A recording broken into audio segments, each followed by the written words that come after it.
જૂનાગઢ જિલ્લામાં કમોસમી વરસાદને કારણે મોટાભાગના તાલુકાઓમાં ખેતી પાકને નુકસાન થયું છે, જેમાં મગફળી, સોયાબીન, કપાસ સહિતનો પાક નિષ્ફળ ગયો છે. બીજી તરફ ઢોર માટેનો ઘાસચારો પણ બચ્યો નથી, જેને લઈને જૂનાગઢ જિલ્લાના વંથલી અને માણાવદર તાલુકાના 60થી વધુ સરપંચોએ ખેડૂતોના ન્યાય માટે જિલ્લા કલેક્ટરને આવેદનપત્ર પાઠવીને રજૂઆત કરી હતી, જેમાં ખેડૂતોના ધિરાણ સંપૂર્ણ માફ કરવામાં આવે તેમજ ખેડૂતોને નુકસાની અનુસાર મહત્તમ સહાય આપવામાં આવે સહિતની વિવિધ માંગોની રજૂઆત કરી હતી. મુદ્દા નંબર 1 કે ખેડૂતોને જે ધિરાણ છે એ સદંતર માફ કરે, અથવા તો જે ખેડૂતોએ ધિરાણ ન લીધા હોય તો એને ઉચ્ચ પેકેજ આપી એને સહાય કરે. ને ત્રીજો મુદ્દો એવો હતો કે જે ટેકાના ભાવે ખરીદી થાય છે એમાં સરકારનો જે બિન ખર્ચો થાય છે એના કરતાં સરકાર જે પણ નક્કી કરે 10 ખાંડી કે તે એનો જે ભાવ ફેર છે એ સીધો ખેડૂતોના ખાતામાં ટ્રાન્સફર કરે. છેલ્લા ઘણા દિવસ થયા જે વરસાદ પડેલ છે, અતિવૃષ્ટિ થયેલ છે, ખેડૂતના તમામ પાકમાં નુકસાન છે. મગફળી, કપાસમાં 100% નુકસાન થયેલ છે.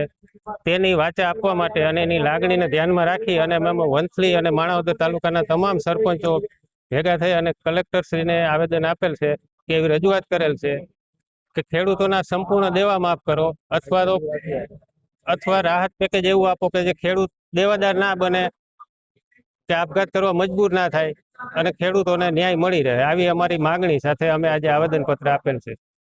આ બાજુ અમરેલીના ધારી તાલુકાના 10 ગામના ખેડૂતોએ રામધૂન સાથે મામલતદારને આવેદનપત્ર આપ્યું. ધારી મંદિરે 10 ગામના ખેડૂતો એકત્રિત થઈને ખેડૂતોના દેવા માફ કરીને ધૂન શરૂ કરી હતી.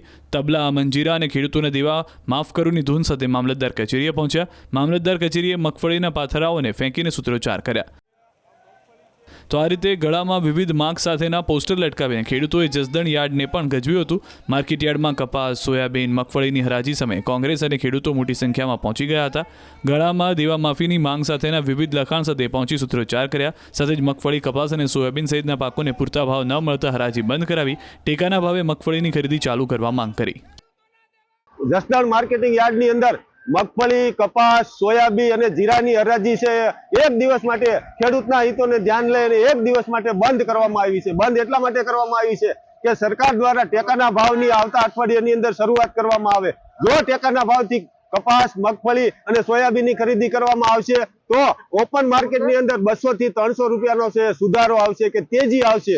એટલે ખેડૂતોને ત્યાં સરકારના ટેકાના ભાવમાં પણ લાભ મળશે અને ઓપન માર્કેટની અંદર પણ એને લાભ મળશે. એ અમારી મુખ્ય માંગ છે કે આવતા અઠવાડિયાની અંદર ટેકાના ભાવે છે એ મગફળી, કપાસ અને સોયાબીનની ખરીદી કરવામાં આવે. અને બીજું, આ વર્તમાન સ્થિતિ અંદર ખેડૂત છે એ દેવાના બોજ હેઠળ દટાઈ ગયો છે.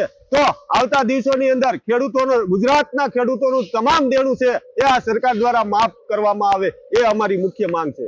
ખેડૂતને પૈસાની એટલી જરૂર છે કે એના પોતાના દેવા જે વ્યાજ માથે ચડે છે એનાથી જે પહેલેથી દબાઈ ગયેલો જ છે. એટલે એને પરાયણે જો મજૂરી ચૂકવવા જાય તો મજૂરીના 500 રૂપિયા છે, અત્યારે 600 રૂપિયા ગરજની દાડી છે.